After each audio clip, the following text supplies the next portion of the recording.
আমরা বন্ধু রাষ্ট্র চাই, আমরা করে প্রভুত্ব সুলভ মনোভাব চাই না। বাংলাদেশের স্বাধীনতা সার্বভৌমত্বের প্রশ্নে আমরা অপসীন।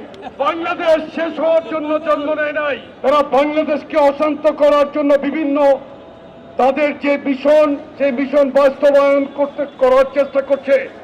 আমরা ভারতের প্রতি উদাত্ত আহ্বান জানাই, আমরা বন্ধু রাষ্ট্র চাই, আমরা করে প্রভুত্ব সুলভ মনোভাব চাই না। কাউকে প্রভুত্ব সুলভ মনোভাব পোষণ করলে আমরা বরদাস্ত করব না। বিএনপির চেয়ারপারসন, তিনবারের সাবেক প্রধানমন্ত্রী দেশনেত্রী বেগম খালেদা জিয়া অনেক আগেই বলেছিলেন, বাংলাদেশের বাইরে আমাদের কোনো প্রভু নেই, আমাদের বন্ধু আছে কিন্তু কোনো প্রভু নেই। বাংলাদেশের স্বাধীনতা সার্বভৌমত্বের প্রশ্নে বিএনপির ভারপ্রাপ্ত চেয়ারম্যান জনাব তারেক রহমান ইতিমধ্যে বলেছেন যে বাংলাদেশের স্বাধীনতা সার্বভৌমত্বের প্রশ্নে কোনো আপোষ নেই।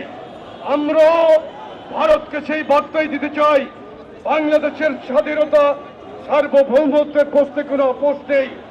আমরা বিএনপির যুবদল, স্বেচ্ছাসেবক দল, ছাত্র দলের প্রত্যেকটি নেতা কর্মী ইস্পাত কঠিন ঐক্য বাংলাদেশের স্বাধীনতা সার্বভৌমত্বের প্রশ্নে আমরা অপসীন।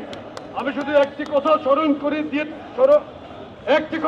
করে দিতে চাই, আওয়ামী লীগের অবৈধ আওয়ামী সরকারের শাসনামলে জগন্নাথ বিশ্ববিদ্যালয়ের সামনে হরতালের দিনে বিশ্বজিৎকে নির্মমভাবে কুপিয়ে হত্যা করেছিল। বিশ্বজিৎ নিজের প্রাণ বাঁচানোর জন্য ছাত্রলীগের গুন্ডাদেরকে বলেছিল যে আমি শিবির নই, আমি বিএনপি নই, আমি হিন্দু। তারপরেও সে আক্রমণ থেকে বাঁচতে পারে নাই। তখন কিন্তু ভারতীয় গদি মিডিয়া এটাকে পলাও করে নাই। তাদের কথিত বুদ্ধিজীবীরা, সাম্প্রদায়িক উস্কানিদাতা বুদ্ধিজীবীরা কিন্তু এটা নিয়ে কোনো বক্তব্য দেয় নাই। কল্পিত উপকল্পের কাহিনী বলে ইন্ডিয়ার একটা উপস্থাপক আছে বলে বাংলাদেশ থেকে শেষ হয়ে যাবে। আরে ময়ূক, বাংলাদেশ শেষ হওয়ার জন্য জন্ম নেয় নাই। শহীদ রাষ্ট্রপতি জিয়াউর রহমান স্বাধীনতার ঘোষণা দিয়ে রণাঙ্গনে যুদ্ধ করেছিল। আমরা প্রত্যেকেই শহীদ রাষ্ট্রপতি জিয়াউর রহমান উত্তরসূরি। বিপ্লবের চেতনা, আমরা স্বাধীনতার চেতনা বিক্রি করি না, আমরা ধারণ করি।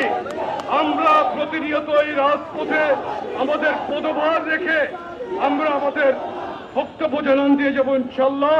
সকলকে ধন্যবাদ যারা কষ্ট করে আজকে শীতের সকল উপস্থিত হয়েছে।